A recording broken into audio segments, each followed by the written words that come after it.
Good morning guys. இன்றைக்கி Saturday morning. இன்றைக்கான vlog பார்க்கலாம் வாங்க.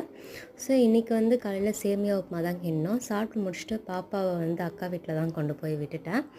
ஸோ அங்கே வந்து பொம்மை, அதுக்கப்புறம் விளாட்ற க்யூப்ஸு, செல்ஃபோன்லாம் போட்டாங்க முதல்ல எதை எடுக்கிறான்னு பார்க்குறதுக்கு. ஸோ முதல்ல வந்து மேடம் க்யூப்ஸ் தான் எடுத்தாங்க, ஏன்னா அதுதான் முதல்ல இருந்துச்சு. ஸோ அதுக்கப்புறம் கொஞ்சம் குட்டி தூக்கம் போட்டாங்க. எப்பயுமே நான் சாப்பிடும் போது தான் மேடம் எந்திரிப்பாங்க. இன்றைக்கி வந்து மெனு என்னென்னா தக்காளி சாதம் தான். சாப்பிட்டு முடிச்சுட்டு நான் வந்து வெளியே வந்துட்டேன். வெளியே வந்து பார்த்தா இந்த மருதாணி செடி இருந்துச்சு. எனக்கு சின்ன வயசுலேருந்து இதெல்லாம் அரைச்சி வைக்கிறதுக்கு ரொம்ப பிடிக்கும். ஆனால் இப்போல்லாம் எனக்கு எது மேலேயும் பெருசாக இன்ட்ரெஸ்ட்டே கிடையாது, அப்படியே விட்டாச்சு. ஸோ அதுக்கப்புறம் ஈவினிங் ஆகிடுச்சு. எனக்கு வந்து இந்த பொரி உருண்டை, முறுக்கெலாம் இருந்துச்சு. இதை நான் சாப்பிட்டுட்டு இருந்தேன். அதுக்கப்புறம் பக்கத்தில் 50-50 பிஸ்கெட், மில்க் பிக்கிஸ்லாம் இருந்துச்சு. இதெல்லாம் என் பாப்பா சாப்பிடுவா, கையில் கொடுத்து அவளே சாப்பிட்டுப்பா.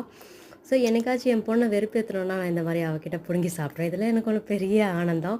ஸோ நெக்ஸ்ட் விலாகில் பார்க்கலாம். See you guys.